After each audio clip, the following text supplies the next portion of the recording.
The prosecutor smirked as he circled her like prey. Her military service record meant nothing in this courtroom. The jurors saw exactly what he wanted them to see: a broken soldier, damaged goods, a woman whose scars proved her weakness. "Unstable," he said, loud enough for everyone to hear. Nobody expected what happened next. 3 words from her lips, and his face went white. The courtroom fell silent as power shifted instantly. The woman he had humiliated for hours was not who he thought she was. From which city in the world are you watching this video today? If you enjoy stories of justice and unexpected turns, consider subscribing for more stories of unsung heroes. Rain drummed against the tall windows of Courtroom 3B in the J. Edgar Hoover Federal Building. The rhythmic patter provided a grim soundtrack to the proceedings inside, where justice seemed as gray and uncertain as the weather. Major Aurelian Blackwood sat with perfect posture at the defense table, her gaze fixed forward, betraying nothing. The jagged scar that ran from her right temple to jaw caught the harsh fluorescent lighting, a physical reminder of sacrifices that seemed forgotten in this sterile room of judgment. Her attorney, Phineas Abernathy, leaned toward her with concern etched across his weathered face. At 62, he had seen enough high-profile national security cases to recognize when the tide was turning against his client. His bow tie, slightly askew, was the only outward sign of his inner turmoil. "They're going for blood today," he whispered, his breath smelling faintly of peppermint. "Vestergaard's reputation is riding on this." Blackwood gave an almost imperceptible nod. "Let him try." The court officer called the room to order as Judge Octavia Lindholm entered. Her silver hair was pulled back in a severe bun, her expression neutral behind horn-rimmed glasses that had witnessed decades of human drama from the bench. The jury filed in, 12 faces displaying varying degrees of attentiveness and bias, already forming opinions based on nothing more than appearances and preconceptions. Assistant U.S. Attorney Drummond Vestergaard strode to the center of the courtroom with the confidence of a man who had never lost a national security case. His tailored suit and Harvard Law class ring reflected the pedigree he never failed to leverage. At 45, he had built a career on high-profile convictions and was rumored to have political ambitions that extended far beyond the Department of Justice. "Ladies and gentlemen of the jury," he began, his voice carrying through the packed gallery, "this case is about trust. About what happens when someone entrusted with our nation's most sensitive secrets betrays that trust." He gestured toward Blackwood without looking at her, as if she were beneath his direct gaze. The defendant may have once served her country honorably, but the evidence will show that Major Blackwood leaked classified intelligence during her last deployment that endangered American lives. The evidence will show that her judgment had become compromised. Judge Lindholm watched from the bench, her expression giving nothing away as Vestergaard launched into his opening statement. The prosecutor painted a picture of a decorated soldier whose trauma had transformed her into a security risk, someone whose damaged mind had led her to believe she was acting patriotically, when in fact she was undermining national security. For 3 hours, Vestergaard methodically built his case. The evidence seemed damning: communication logs, suspicious timing, witness testimony from colleagues describing Blackwood's increasingly paranoid behavior following an IED attack that had killed 3 members of her unit. He presented his arguments with surgical precision, each piece of evidence another nail in Blackwood's professional coffin. Through it all, Blackwood remained impassive, her military bearing unbroken. Only those who knew her well might have noticed the slight tightening around her eyes, the barely perceptible tension in her jaw. Occasionally, she glanced toward an empty seat in the 3rd row of the gallery, as if expecting someone. The seat remained vacant. "Major Blackwood," Vestergaard said as he approached her during cross-examination, "would you tell the court about your medical diagnoses following your last tour?" Abernathy stood immediately. "Objection, Your Honor." "Relevance goes to the defendant's state of mind," Vestergaard countered smoothly. Judge Lindholm nodded. "I'll allow it." "Answer the question, Major." Blackwood's voice remained steady. "Post-traumatic stress disorder, mild traumatic brain injury from the explosion. And these conditions can cause paranoia, can they not? Confusion, impaired judgment? In some cases." Vestergaard smiled slightly. "In some cases," he repeated, turning to the jury, "like, perhaps, in the case of someone who might misinterpret classified information, Someone who might believe they're acting patriotically when in fact they're compromising national security. Blackwood held his gaze. I was cleared for duty by military psychologists. Yes, the same military system that failed to identify your increasingly erratic behavior. Vestergaard picked up a folder from his table. Let's discuss your commanding officer's assessment, shall we? Colonel Hargrove noted that after the IED incident, you became, and I quote, hypervigilant to the point of dysfunction, seeing threats where none existed. Colonel Hargrove wasn't present during the operation in question. No, but he was responsible for evaluating your fitness for command, was he not? As the questioning continued, the mood in the courtroom darkened. Several jurors frowned in sympathy, not for Blackwood, but for what they perceived as a broken soldier whose mind had betrayed her. One juror, an older woman with a flag pin on her lapel, shook her head sadly. Vestergaard's approach grew more aggressive as the afternoon wore on. He displayed photos from the aftermath of the IED attack on Blackwood's unit, bloody graphic images that caused several jurors to wince. You were the commanding officer present when these soldiers died, correct? Yes. And yet you survived without major physical injury aside from that scar. Fortunate, wouldn't you say? Abernathy was on his feet again. Your Honor, this line of questioning is inappropriate and prejudicial. Withdrawn, Vestergaard said, not bothering to hide his smirk. Several spectators chuckled, the sound rippling through the gallery like a cruel wave. Blackwood's face remained impassive, but something dangerous flickered in her eyes, a brief flash of the warrior beneath the composed exterior. Let's discuss the 6-month gap in your service record, Major, Vestergaard continued, holding up a heavily redacted document. February to August 2023, no deployment record, no assignment listing. Where were you during this period? That information is classified. Vestergaard laughed, a theatrical sound designed for the jury. How convenient. Whenever the timeline doesn't support your story, it's classified. He made air quotes with his fingers, eliciting more chuckles from the gallery. He didn't notice the distinguished military officer who quietly entered the courtroom and took the seat Blackwood had been watching. Let me ask you this then, Vestergaard continued, circling back to stand directly in front of Blackwood. During this mysterious classified period, did you maintain contact with Fareed al-Masri?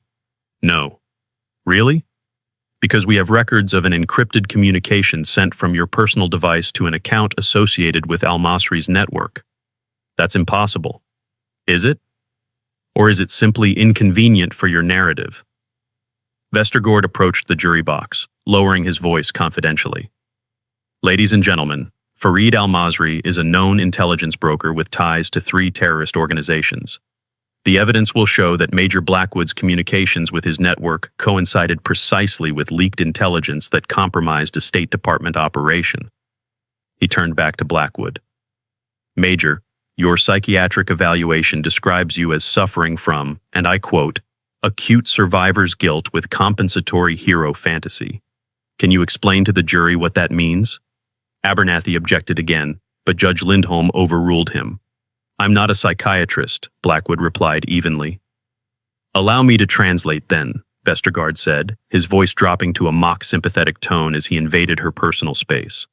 Your own psychiatric evaluation states that you suffer from survivor's guilt manifesting as heroic self-narrative. In layman's terms, you've invented a version of yourself you can live with because you can't face your failures. Isn't that right? For the first time, Blackwood's composure slipped, not into anger, but into a quiet, dangerous resolve. She leaned forward and whispered something to Abernathy, who looked shocked, but nodded slowly. Your Honor, Abernathy said, rising, the defense requests permission to submit classified evidence relevant to these accusations. Judge Lindholm frowned. Counselor, we've already established protocols for classified evidence in this trial. New submissions should have been cleared weeks ago. This is different, Your Honor, Abernathy insisted. It directly refutes the prosecution's characterization of my client's service record and mental state. Before the judge could respond, the military officer in the gallery stood. Your Honor, if I may. All heads turned toward the tall figure in dress uniform adorned with multiple rows of ribbons and 4 silver stars. General Thaddeus Harrington, Director of Special Intelligence Operations, he announced, his deep voice commanding immediate attention. This courtroom has been cleared for limited disclosure of compartmentalized intelligence at my discretion. I can confirm the relevance of Major Blackwood's request. Vestergaard's confident demeanor faltered slightly. Your Honor, this is highly irregular. The prosecution has had no time to— One moment, Mr. Vestergaard, Judge Lindholm interrupted, studying the general with newfound interest. General Harrington, approach the bench. As the general moved forward, Blackwood stood, her posture somehow even straighter. When she spoke, her voice carried throughout the now silent courtroom. Operation Crimson Saber. Call sign, Phantom Valkyrie. The effect on Vestergaard was immediate and profound. He froze mid-stride, his face draining of color. His lips parted, but no sound emerged. For several seconds, he seemed unable to breathe. The courtroom, moments ago filled with whispers and the rustle of movement, fell into absolute silence. General Harrington approached the bench and handed the judge a sealed file with red borders. This information is classified top secret, special compartmentalized intelligence, Your Honor, but given the circumstances, limited disclosure is authorized. Judge Lindholm opened the file, her expression shifting from professional skepticism to undisguised astonishment as she read. Her eyes widened slightly, and she looked up at Blackwood with new understanding. Mr. Vestergaard knows that call sign well, Harrington continued, loud enough for the entire courtroom to hear. It belongs to the operative who extracted his younger brother, Ambassador Julian Vestergaard, from the Khartoum embassy siege in 2023. A murmur rippled through the courtroom. Several journalists in the back row frantically scribbled notes, sensing the dramatic turn in the case. The jurors exchanged confused glances, aware they were witnessing something significant but not yet understanding its implications. Judge Lindholm looked up from the file, her gaze moving between Blackwood and the now ashen prosecutor. Her decision came swiftly. I'm calling a 30-minute recess, she announced, closing the file with deliberate care. The jury is dismissed temporarily. Mr. Vestergaard, Mr. Abernathy, Major Blackwood, and General Harrington will join me in chambers immediately. As the jurors filed out, confusion evident on their faces, Vestergaard remained rooted to the spot, staring at Blackwood with new understanding. The woman he had been methodically humiliating for hours, the woman he had portrayed as mentally unstable and incompetent, was the shadow operator who had led the classified mission that saved his brother's life. A mission so secret that even the identities of the rescue team had never been revealed to the families of those saved. In Judge Lindholm's chambers, the atmosphere was tense. The judge sat behind her desk, the classified file open before her. General Harrington stood by the window, his reflection ghost-like against the rain-streaked glass. Blackwood and Abernathy sat opposite Vestergaard, who still looked shell-shocked. Mr. Vestergaard, Judge Lindholm began, removing her glasses, were you aware of Major Blackwood's involvement in your brother's rescue? Vestergaard shook his head slowly. No, Your Honor. The State Department told us the extraction team's identities were classified. Julian only knew their call signs. And yet you pursued this prosecution with unusual vigor, the judge noted, her tone making it clear this was not a compliment. I was following the evidence, Vestergaard replied weakly, his earlier confidence evaporated. Harrington stepped forward. If I may, Your Honor. The 6-month gap in Major Blackwood's record that Mr. Vestergaard found so suspicious was her command of Task Force Spectre, responsible for our most sensitive extraction operations globally. He opened another file. The intelligence that Major Blackwood allegedly leaked was actually a calculated release of information authorized at the highest levels. It was designed to prevent a terrorist attack in Nairobi that would have killed hundreds of civilians. If that's true, Vestergaard said, finding his voice at last, why wasn't this evidence presented earlier? Because the operation is still active, Blackwood answered, speaking for the first time since entering the chambers. Assets remain in the field. Revealing this information unnecessarily puts lives at risk.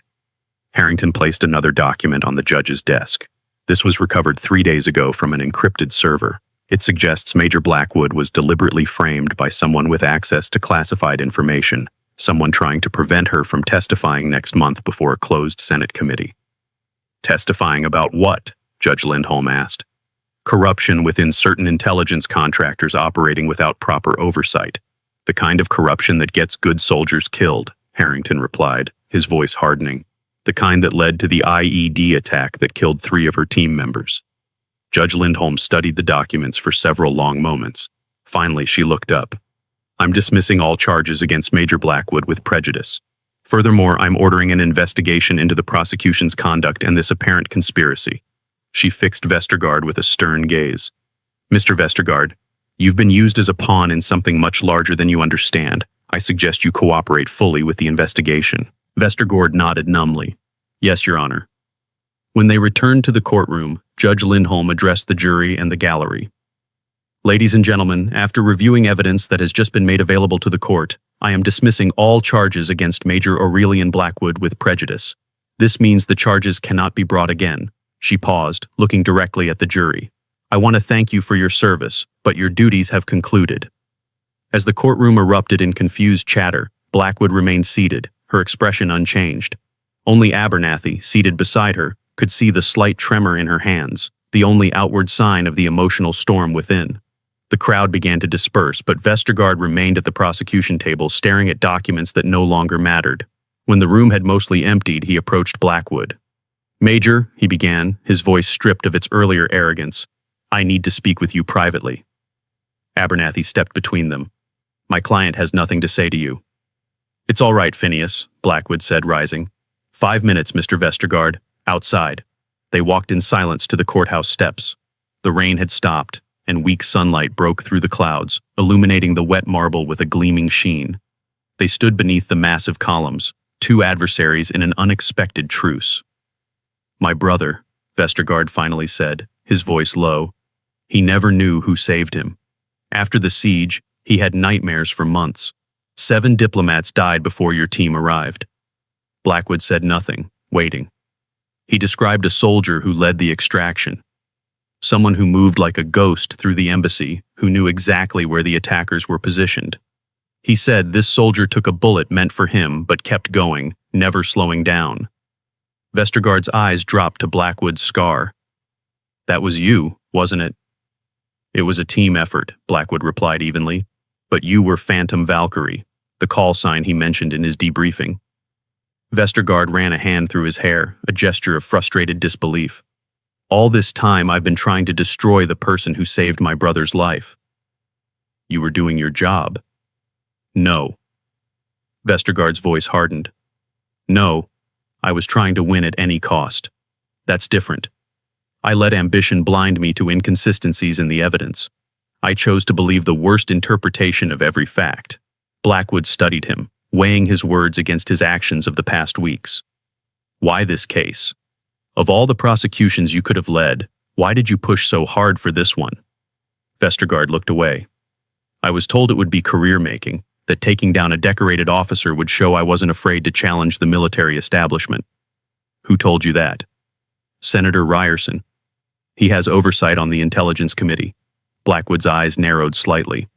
Ryerson's name appears in the files I'm scheduled to discuss with the Senate committee next month. His connections to private military contractors who operate outside the chain of command. Realization dawned on Vestergaard's face.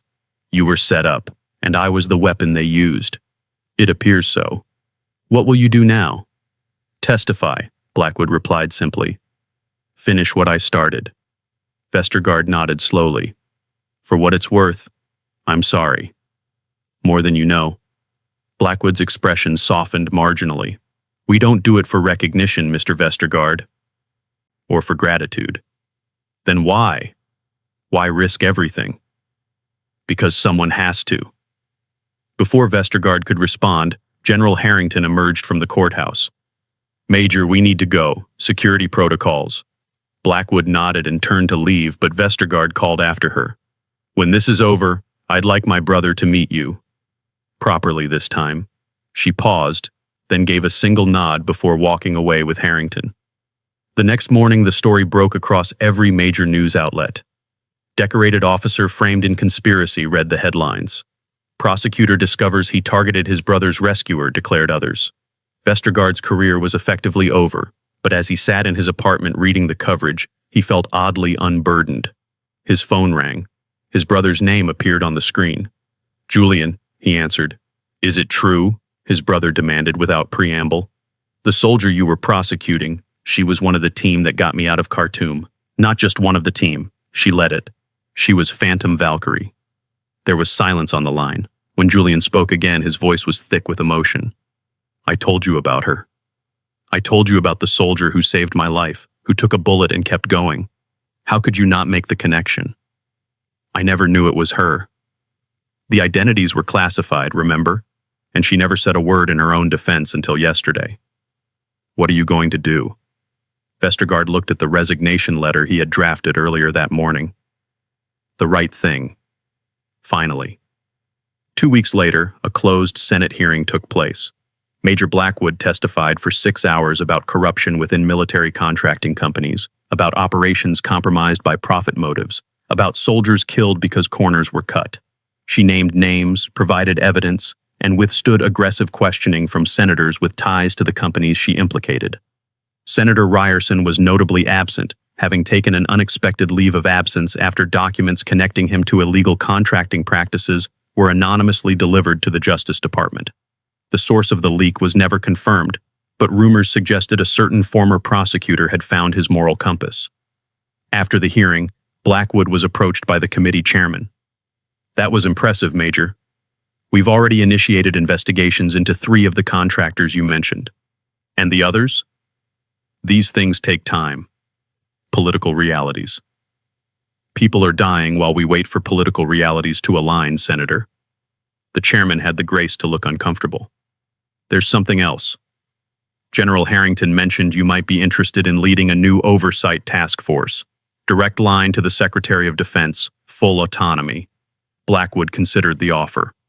Who else would be on this task force? That would be your decision. Full authority to select your team. I'll need that in writing. The chairman smiled. I thought you might say that. The paperwork is already being prepared. As Blackwood left the Capitol building, she found Vestergaard waiting by the steps. He looked different, dressed in casual clothes rather than his customary suit, the weight of ambition lifted from his shoulders. I resigned from the prosecutor's office, he said without preamble. I heard. I'm working with veterans advocacy groups now. Trying to make amends, I suppose. Good. Vestergaard hesitated. Julian would still like to meet you if you're willing. To thank you properly.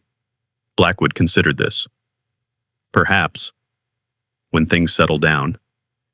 They never really settle down for people like you, do they? The question caught her off guard with its unexpected insight. No, she admitted. They don't. Then perhaps you shouldn't wait for the perfect moment. He handed her a card with an address. Sunday dinner, nothing formal, just family. For the first time in their acquaintance, Blackwood smiled. It transformed her face, softening the hard edges and illuminating the humanity beneath the warrior. I'll consider it. As she walked away, Vestergaard realized that in all the weeks he had spent studying her, building a case against her, he had never once seen her smile. He had been so busy constructing a narrative of brokenness that he had missed the extraordinary strength at her core. He had mistaken her silence for weakness, her restraint for damage. He would not make that mistake again.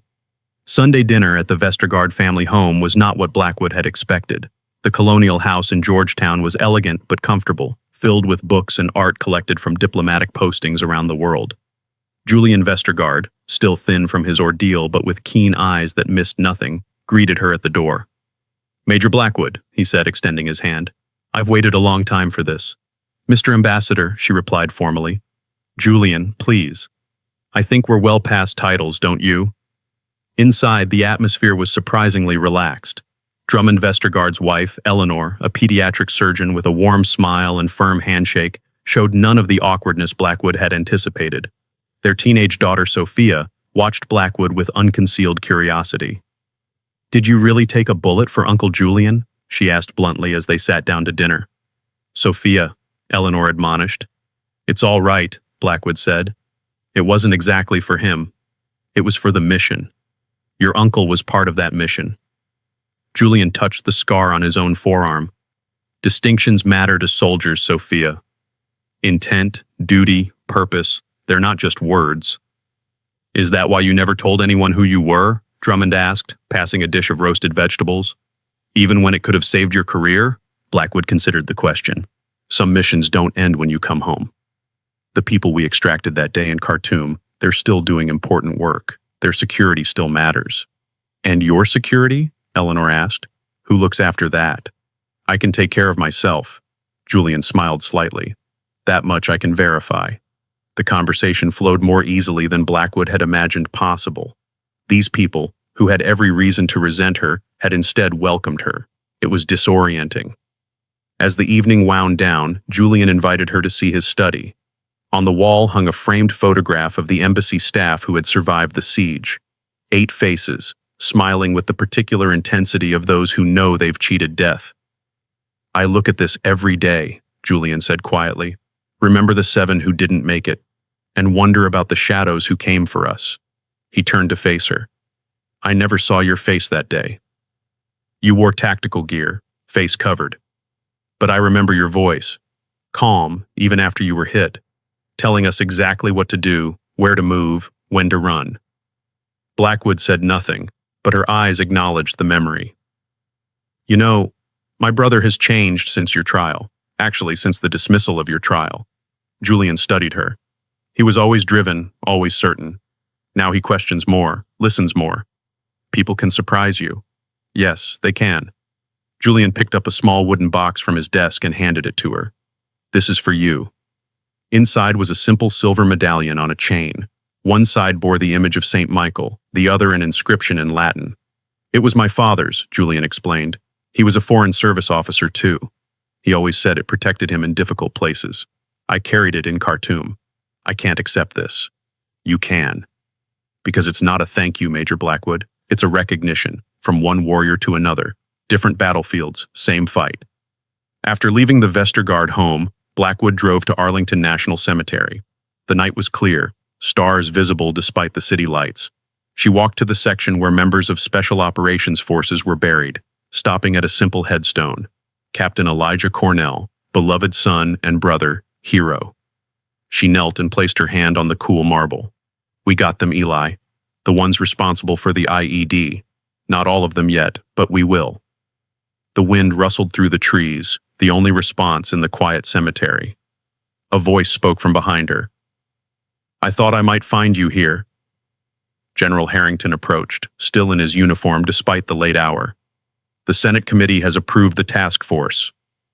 Full backing, full autonomy, just as promised. And the targets? All the names you provided, including Senator Ryerson and his associates. Blackwood stood. When do we start? That depends. Have you selected your team? I have some ideas. Harrington nodded. I expected nothing less. He handed her a folder. Your new credentials and authorization. You'll have an office at the Pentagon, but I suspect you won't use it much. Probably not. One more thing. Harrington's expression grew serious. There's been chatter. The people you're going after, they have resources, connections. They'll come for you again, and not through the courts this time. Let them try. The general smiled slightly. That's what I told the Secretary of Defense you'd say. He looked around at the graves surrounding them. These men and women deserved better than what they got. Make it right, Major. I intend to, sir. 1 month later, Blackwood stood in the Pentagon briefing room, facing her newly assembled task force. 6 individuals with diverse backgrounds but one common trait: absolute integrity. Former intelligence officers, a forensic accountant, a cyber specialist, and to her surprise, Drummond Vestergaard. Some of you know why you're here, she began. Others have only been given the outline. So let me be clear. This task force has one mission: to identify and eliminate corruption within military contracting and intelligence operations. She activated the screen behind her, displaying a complex network of companies, individuals, and money flows. For the past decade, a shadow network of contractors has operated with minimal oversight. They've diverted funds, compromised operations, and cost lives, American lives. Her voice hardened. Some of those Americans were under my command. She highlighted several nodes in the network. These are our primary targets: former military officers now working for private contractors, government officials who facilitate contracts, financial enablers who hide the money trail. Vestergaard studied the display with a prosecutor's eye. Some of these people have significant political protection. That's why we're not operating through normal channels, Blackwood replied. Our authorization comes directly from the Secretary of Defense with presidential approval. We answer only to General Harrington. The cyber specialist, a former NSA analyst named Roth, raised a hand. What are the boundaries? How far can we go? Everything we do will be legal, Blackwood stated firmly. But we will use every legal tool available. Financial forensics, surveillance within FISA guidelines, interagency cooperation. These people have hidden in the shadows for years. We're going to drag them into the light. Over the next 3 months, the task force worked with methodical precision. They tracked money flows through shell companies, documented illegal influence operations, and built cases that even the most connected targets couldn't escape. Each week, they presented their findings to General Harrington, who ensured the evidence reached the appropriate authorities. Blackwood worked tirelessly, often sleeping in her office. The mission consumed her, but for the first time since the IED attack, she felt the fog of guilt and anger lifting. This wasn't about vengeance. It was about justice and protection, ensuring that other soldiers wouldn't face the same betrayals her team had experienced. Vestergaard proved to be an invaluable asset, his prosecutorial experience guiding their evidence collection to ensure everything would stand up in court. He worked with the same intensity he had once directed toward destroying Blackwood, but now with a moral clarity that had previously been missing. One evening, as they reviewed documents together, he looked up from his work. You know, I've been thinking about that day in the courtroom when you revealed your call sign. Blackwood continued reading. What about it? You could have done that at any time, from the first day of the trial. Why wait until I had essentially destroyed your character in front of the jury? She set down her files and met his gaze. 2 reasons. First, operational security. Every time that call sign is connected to my name, it puts people at risk. And the second reason? I needed to see how far you would go, what lines you would cross. It told me everything I needed to know about the people behind the prosecution. Vestergaard absorbed this. You used me to flush them out, in a manner of speaking. And now? Are you using me again? Blackwood's expression softened slightly. No. Now I'm working with you because you've proven yourself. The breakthrough came in the 6th month of the task force's operation. Roth discovered encrypted communications between Senator Ryerson and the CEO of Arcturus Strategic Solutions, one of the largest private military contractors. The communications detailed plans to divert specialized equipment from legitimate military units to private operations in restricted territories. This is it, Vestergaard said as they reviewed the evidence. This directly connects Ryerson to the equipment failures that led to the IED attack on your unit. Blackwood studied the documents with controlled emotion. Make sure it's airtight. Ryerson has friends in the Justice Department. It's airtight, and his friends are getting nervous. 3 of them have already contacted me about plea deals. That night, after the others had left, Blackwood stood at the window of their secure office space, looking out at the Washington Monument illuminated against the night sky. The memorial to a man who had also faced corruption and betrayal, who had led through the darkest days with unwavering principle. Her phone vibrated with a text from Julian Vestergaard. Turning on the news might interest you. She switched on the office television to see breaking news banners. Senator Ryerson had been taken into FBI custody. The CEO of Arcturus had surrendered at Dulles Airport while attempting to leave the country. 3 high-ranking defense officials had resigned, effective immediately. Her phone rang. General Harrington's name appeared on the screen. Major, he said when she answered. It's happening. Just as we planned. Any complications? None so far. The evidence was too solid for even their connections to bury it. There will be hearings, trials, the full process. But they won't escape this time. After the call ended, Blackwood returned to the window. Across the river, the lights of Arlington National Cemetery were visible in the distance. She thought of Elijah and the others, of promises kept and justice served. The door opened behind her. Vestergaard entered, carrying 2 cups of coffee. Thought you could use this. It's going to be a long night. The first of many, she replied, accepting the cup. Worth it, though, she nodded. Worth it. 1 year later, Blackwood stood once again in Arlington National Cemetery. She wore her dress uniform, now with additional medals including the Distinguished Service Cross. The autumn leaves drifted around her as she placed white roses at the memorial for fallen special operators. Many things had changed. Senator Ryerson was serving a 15-year sentence for corruption and conspiracy. Arcturus Strategic Solutions had been disbanded, its assets seized, its operations exposed. The system that had betrayed her team had been dismantled, though she knew new threats would always emerge. The task force continued its work, now with expanded authority and additional personnel. Vestergaard had been appointed as a special counsel for military justice reform, working to ensure that the legal system would not be weaponized against service members again. "They told me I'd find you here," a voice said behind her. She turned to see Vestergaard approaching, looking different from the arrogant prosecutor who had once tried to destroy her. The sharp edges had been worn away, replaced by something more genuine. "Old habits," she said simply.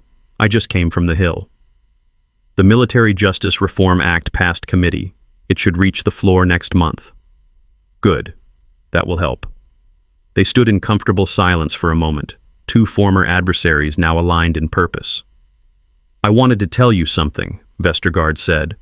"Julian has accepted a new diplomatic posting. Middle East desk at State. He said your work made it possible for him to go back." Blackwood nodded, understanding the significance. After the embassy siege, Julian had retreated from frontline diplomatic work, the trauma too fresh. His return was another small victory, another wound healed. "There's something else," Vestergaard continued. "I've been offered the leadership of a new ethics committee within the DOJ oversight of sensitive prosecutions, especially those involving national security. You should take it. I wanted your opinion first." She studied him, measuring the change in the man. "A year ago, I wouldn't have trusted you with a traffic ticket prosecution. Now I think you're exactly where you need to be." He smiled slightly.